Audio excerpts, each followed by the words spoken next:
Vamos a arrancar hoy con una imagen histórica bastante brutal. Ujú. En 1865, el ejército francés, que en ese momento era considerado la fuerza militar más poderosa y sofisticada del mundo entero, Claro, la élite militar. exacto, pues resulta que sufrieron una masacre devastadora en el estado de Guanajuato.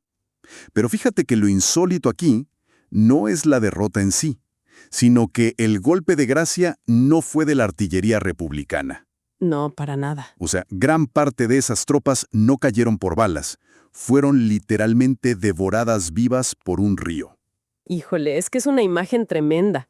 Y, siento que destroza por completo esta idea pasiva que tenemos siempre sobre la geografía. Sí, totalmente. Porque normalmente vemos un mapa y pues vemos un río como una simple línea azul, inofensiva. Ajá, un recurso de agua y ya. Exacto. O una frontera natural, a lo mucho una vía de comercio. Pero este tipo de historia militar nos demuestra que, con la astucia necesaria, esa línea azul puede ser literalmente un arma táctica. Un arma de destrucción masiva, de hecho. Y, pues precisamente de eso trata nuestro análisis a fondo de hoy. Bienvenidos a toda la gente que nos sintoniza. Así es.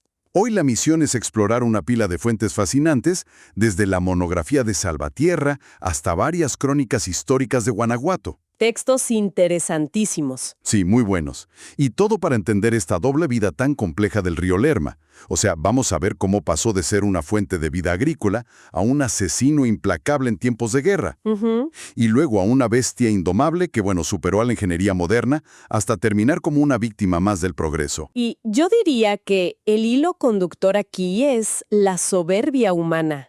Digo, siempre hay una lucha constante por controlar nuestro entorno, ¿no? Claro, construir presas, domar el agua. Exacto. Construimos obras monumentales pensando que podemos someter a la naturaleza. Pero el caso de Salvatierra nos recuerda que un río como el Lerma siempre, pero siempre, ha tenido la última palabra. A ver, ok, vamos a desempacar esto desde el principio para que quienes nos escuchan entiendan el escenario. Me parece perfecto. Salvatierra no es cualquier ciudad. Fue fundada en 1644, de hecho fue la primera ciudad del estado de Guanajuato. Ajá, en el valle de Huatzindeo. Exactamente.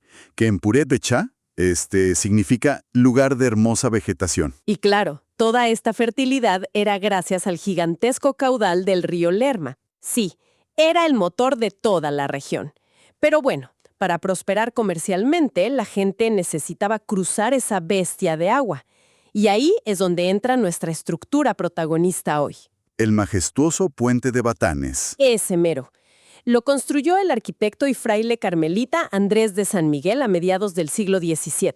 Ujú. Y fíjate que el cabildo lo exigió porque el río era pero tan impredecible que no solo paralizaba el comercio, sino que hasta frenaba la impartición de justicia. ¿En serio? ¿La justicia? Sí, las autoridades simplemente no podían cruzar de un lado a otro durante ciertas épocas del año por la fuerza del agua. Órale.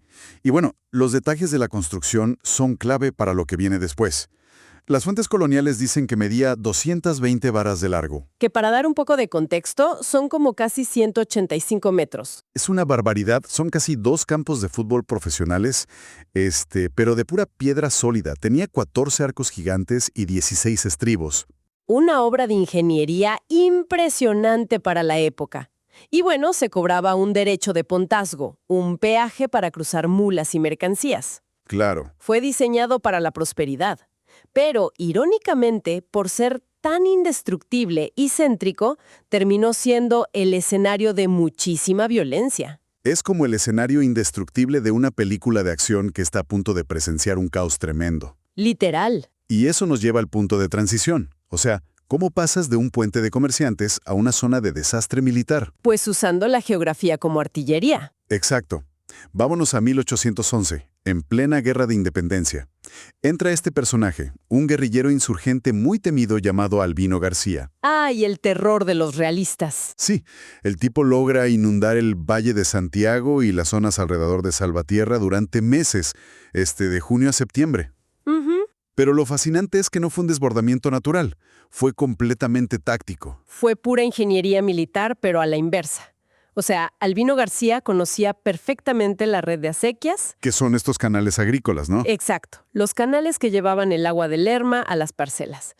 Pues lo que hizo fue abrir esas compuertas para desbordar el río de manera súper controlada hacia los caminos principales. Wow. Pero el toque perverso, digamos, es que antes de soltar el agua, mandó excavar zanjas profundas en las rutas por donde iba a pasar el enemigo. O sea, cuando el agua sube y se llena de lodo, Las zanjas quedan 100% invisibles. es una trampa mortal. Y su objetivo no era necesariamente ahogar a la gente, sino quitarle su ventaja tecnológica, la artillería pesada. Claro, en esa época los cañones de hierro, las carretas tiradas por caballos, o sea, nada de eso sirve en un pantano. Se hunden solitos. Al inundar el valle, el terreno firme se hizo un lodo espeso. Los caballos de los realistas se rompían las patas al caer en la zanja sorpresa. ¡Qué fuerte! Y los cañones quedaban atrapados. Cientos de soldados armados hasta los dientes, totalmente neutralizados por medio metro de lodo. Y fíjate que esta es una maña que aprendieron bien. Si avanzamos a la intervención francesa, lo vuelven a hacer. Ajá, en 1863. Sí, el general republicano López Uranga le reporta a Benito Juárez que lograron frenar a los franceses en San Nicolás de los Agustinos. ¿Y cómo? Pues inundando los caminos intencionalmente. Deteniendo al ejército más avanzado del mundo con agua. Y aquí llegamos a la trampa maestra, el clímax de esta historia bélica en 1865. Volvemos al puente de Batanes con el general republicano Manuel García Publita. Esta historia es, de verdad, de manual militar. Sí, a ver, él toma Salvatierra y sabe que el contraataque francés va a ser brutal. Así que usa esos 185 metros de puente como un embudo gigante. Finge que está reparando el puente y pone andamios de madera bastante endebles por los costados exteriores. Por fuera de la piedra sólida. Ajá. Y en la entrada pone barricadas y cañones apuntando directo al centro del puente. Es que ficológicamente es brillante. O sea, los franceses llegan, ven el fuego de cañón en el centro de piedra y dicen, pues por ahí no, es un suicidio. Claro, buscan cómo rodear. Y ven esos andamios de madera en los flancos. Es el cebo perfecto. Y muerden el anzuelo. Totalmente. Los comandantes ordenan a sus tropas cruzar por esas tablas laterales. Imagínate, soldados con mochilas pesadas, rifles, avanzando sobre el río embravecido. Y cuando están todos ahí arriba, A una señal, García Pueblita colapsa los andamios. decenas cayeron al río. Pero a ver, aquí es donde se pone realmente interesante, y te lo tengo que preguntar. A ver. ¿Esto fue una genialidad de cálculo de García Pueblita? ¿O simplemente aprovecharon que la naturaleza ya estaba fuera de control ese día? O sea, parece que el río mató a más soldados que las balas. Si el agua estuviera bajita, pues se caen, se levantan y te atacan. Esa es la distinción clave, y es lo que confirma la genialidad de la táctica. Las crónicas son muy específicas al mencionar las crecidas avenidas del río Lerma en ese momento. O sea, un nivel de agua altísimo, altísimo y con corrientes súper violentas. García Pueblita leyó el entorno. Sabía que caer ahí era una sentencia de muerte. El rescate fue casi imposible. Claro, con todo ese equipo de metal, las mochilas, o sea, cayeron como piedras. Exacto. El río fue literalmente una trituradora. Muchos murieron ahogados, otros sufrieron fracturas gravísimas por las rocas del fondo. ¡Wow! El río hizo el trabajo sucio. El puente y la barricada fueron el yunque, pero el río fue el martillo. Híjole. Y bueno, si conectamos esto con el panorama general, crear este tipo de armas naturales debió darles a los humanos una ilusión de control absoluto, ¿no? La soberbia de siempre. Creemos que podemos domar el agua. Pero la naturaleza tenía otros planes. Digo, pasando la revolución, el Lerma decidió que era hora de recuperar su territorio. Y vaya que lo hizo. Las catástrofes de 1926 y 1927. Las crónicas describen algo que, de verdad, cuesta trabajo imaginar. Sí, es impresionante. El nivel del agua subió tanto, pero tanto, que cubrió por completo la superficie del puente de Batanes. Estamos hablando del mismo puente gigantesco de 14 arcos.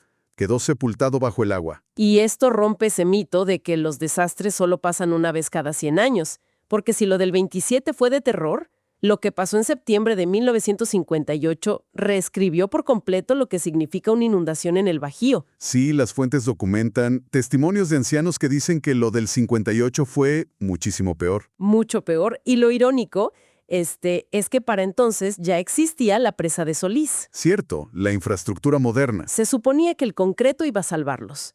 Pero estas obras a menudo nos dan una falsa sensación de seguridad. Claro, una presa no desaparece el agua mágica, solo la guarda. Exactamente.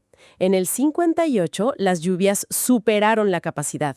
Y cuando la presa está a punto de reventar, tienes que abrir compuertas de golpe. Y sueltas todo el mar acumulado. Liberaron un volumen de agua catastrófico. No fue una crecida gradual, fue un muro de agua que inundó toda la Sola del Bajío, porque era imposible controlarla. O sea, el Lerma demostró que sigue mandando. Pero, si hacemos una pausa y cambiamos el tono, hoy en día la realidad es otra. Lamentablemente sí. ¿Qué pasó con este monstruo indomable que ahogaba ejércitos y tapaba puentes centenarios? Hoy es irreconocible. Es un ecocidio de manual. Los documentos marcan la década de 1940 como el principio del fin. Ujú. Resulta que un diputado federal, el ingeniero José R. Velázquez Nuño, ordenó la tala indiscriminada de todos los árboles de sabino en la ribera del Lerma. Árboles que llevaban ahí siglos. Y, a ver, mucha gente podría pensar, bueno, cortaron árboles, pero ¿cómo seca eso un río gigante? Es que los sabinos no eran adorno. Sus raíces gigantes funcionaban como una armadura que sostenía la tierra de los bordes. Al talarlos, la tierra pierde su agarre. Y todo eso se deslava hacia el fondo del río. Exacto. El fondo se llena de tierra, el río se vuelve menos profundo, el agua corre más lento y el sol la evapora rapidísimo. Se rompe el ecosistema. Y fíjate que la gente intentó detenerlo. Hay registros de ciudadanos, como un artesano que mencionan mucho, J. Dolores Herrera. Sí, Él y otros protestaron muchísimo ante este genocidio ecológico, pero pues a los políticos no les importó. las quejas no sirvieron de nada. Y hoy, si revisas fuentes como Wikipedia o reportes recientes, el agua del Lerma es insuficiente hasta para el riego. Está súper contaminado. Sí, sufre de descargas industriales sin control. Es una tristeza. Es una ironía trágica increíble. O sea, un río que sobrevivió a insurgentes, a realistas, a tropas francesas de élite, que desafió presas de concreto modernas, terminó derrotado por la contaminación y la apatía humana. Lo mató la indiferencia.